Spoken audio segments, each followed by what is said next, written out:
Hi everyone, it is Jenna Chase, the Associate Director of Health and Wellness Programming. Today we're going to talk about the wellness wheel again, and with it being April, we're going to talk about the environmental part of the wheel and the financial part of the wheel. So one of the things that I was looking up when I was doing some research about this on environmental wellness is to work from home. So check. I think a lot of us have that going for us right now. But a few other tips and tricks you can do to help with environmental wellness would be to just simply declutter your workstation, your home, your car, things like that. To start organizing and getting tidy in those spots that you use frequently. Another tip, for those of you who know me, I drink a lot of water. I drink between 90 and 120 ounces a day. So normally, if I were to use water bottles, I would have to drink 5 to 7 of these per day. And then, what am I doing with this? Well, I am recycling these. But imagine 5 to 7 water bottles a day, when you could simply just get yourself a water bottle that you can just keep reusing, filling up. So now I just fill up this 4 or 5 times a day and I am good. Another little tip or trick for environmental wellness is to reuse shopping bags. So these can there's just so many of them, right?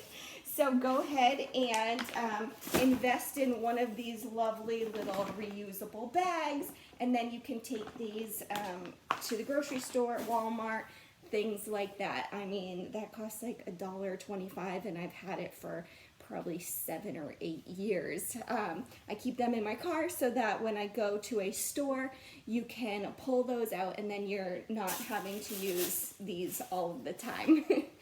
All right. Another great idea for environmental wellness would be to simply go outside.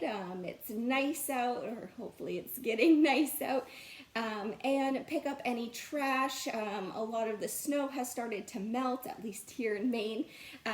So we tend to find things that we may not have seen all winter long. So going outside, maybe your backyard, your driveway, if you have a road near you that's safe to walk on, you can pick up bottles, you can pick up trash, and that will help the environment as well. Moving on here, another few little tips that you can do is growing your own garden. Growing your own vegetables, cucumbers, tomatoes. Hopefully wherever you are, there aren't deer or animals that will get into it for you before you get a chance to eat it. Another thing you can do is plant your own herbs that you can use for cooking in your salads, things like that. So those are just a couple little tips.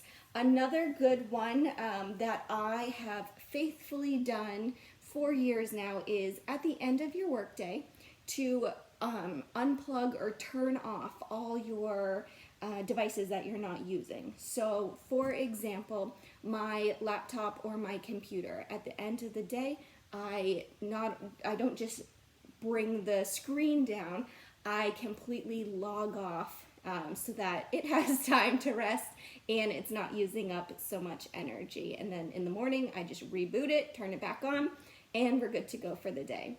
Same thing with some appliances. So look around your kitchen. Do you have some items that are maybe around the kitchen that are plugged in at all times, but you're not necessarily using them at all times?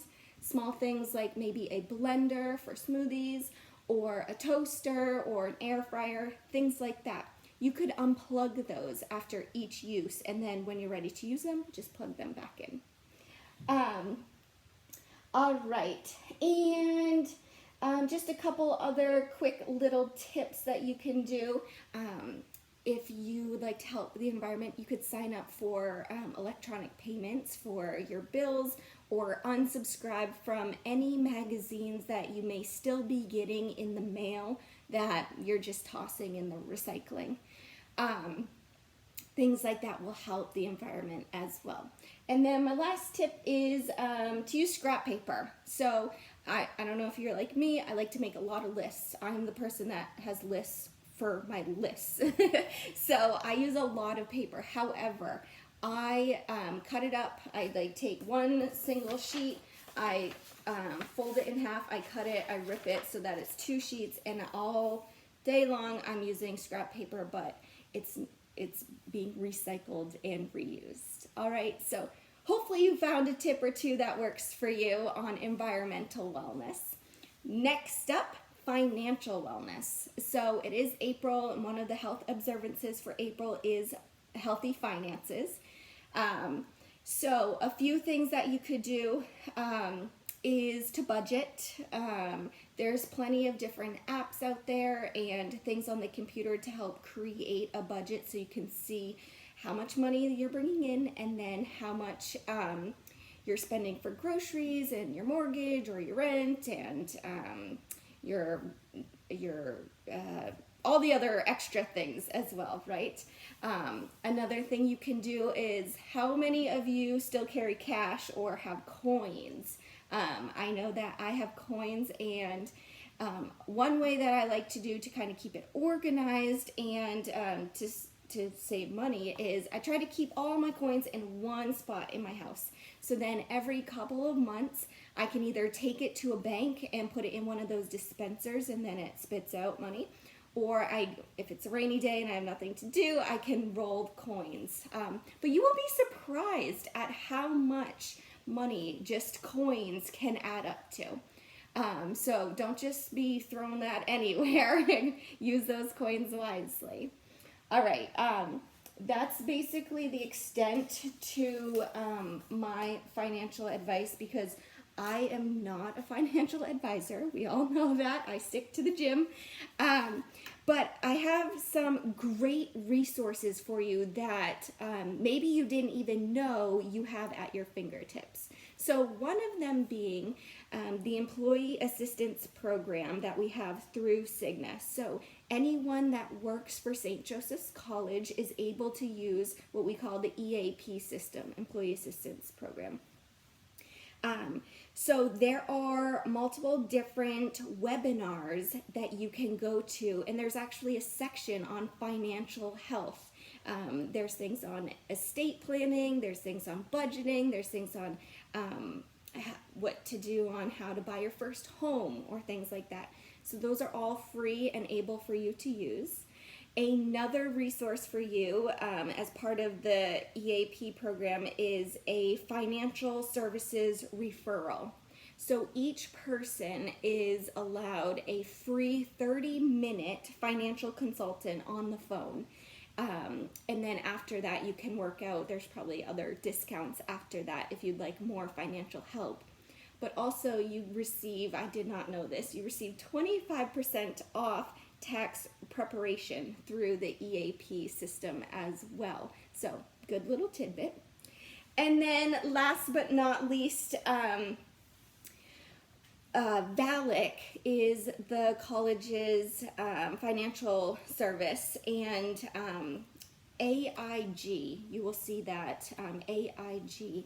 Our AIG financial advisor is Mark Roberts right now. So if you have not had the pleasure to meet him, I think you should. I met with him before. He's great. You can reach out to him directly with help with financial planning. His number is 747-8966. And when we're not in this crazy time and when the college is open with all engines rolling, he actually comes to campus every single month, and you can have a face-to-face meeting with him.